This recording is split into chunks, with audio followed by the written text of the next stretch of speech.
Diet کا یا غذا کا بہت زیادہ رول ہوتا ہے. اچھا. ٹھیک ہے نا. بعض اوقات یہ ہوتا ہے کہ انفیکشن کی وجہ سے ڈپریشن ہوتا ہے, پیشنٹ ڈاؤن ہوتا چلا جاتا ہے, اس کی بھوک ختم ہو جاتی ہے, تو اس کا کھانا پینا کم ہو جاتا ہے. جب کھانا پینا کم ہوتا ہے تو اس کا انفیکشن مزید زیادہ ہونا شروع ہو جاتا ہے, اچھا, یعنی باڈی کیونکہ ویک ہو رہی ہے. امیونٹی نہیں ٹھیک ہے, رہتی. صحیح. تو اس میں میرا ایک مین کنسرن یہ بھی ہوتا ہے کہ آپ کا کھانا پینا اچھا ہونا چاہیے, جس میں جو بھی پرمیسیبل فروٹس ہیں, ویجیٹیبلز ہیں یا اور چیزیں آپ کو کھانا چاہیے. بالکل ایسے ہی ہے. ٹھیک ہے جی. صحیح ہے. تو یہ چیزیں اپنے مریضوں کے لیے میں کرتا ہوں اور کرنے کا ارادہ ہے.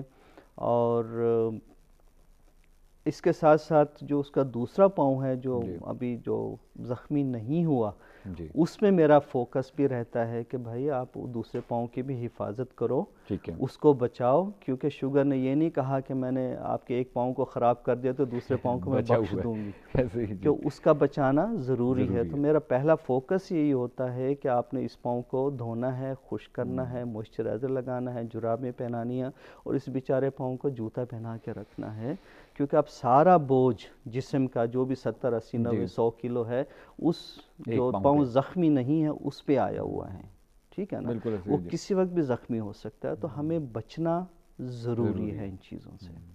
بڑا امپورٹنٹ ڈاکٹر صاحب یہ میسیج ہے کہ دوسرا پاؤں جو ہے وہ اس کا خیال رکھیں آپ. کہیں وہ اگر وہ بھی اس میں بھی زخم آ گیا تو پھر کیا کریں گے آپ دونوں پیروں کے ساتھ؟ جی بالکل. اینٹی بائیوٹک کی آپ نے بات کی, اس میں ایک جو رولز ہیں وہ یہ ہے کہ ہم اس کا جب ایکیوٹ اسٹیج میں آیا ہے, انفیکشن کے ساتھ آیا, تو اس میں اس کو 2-3 اینٹی بائیوٹک اسٹارٹ کرنی پڑتی ہیں, مد نظر رکھتے ہوئے کہ اس کے اندر کون سے بیکٹیریا ہو سکتے ہیں. پھر اس کا کلچر لیتے ہیں. کلچر سے مراد یہ ہے کہ اس میں دیکھا جاتا ہے کہ بیکٹیریا کون سے نکلے ہیں, اس حساب سے پھر اینٹی بائیوٹک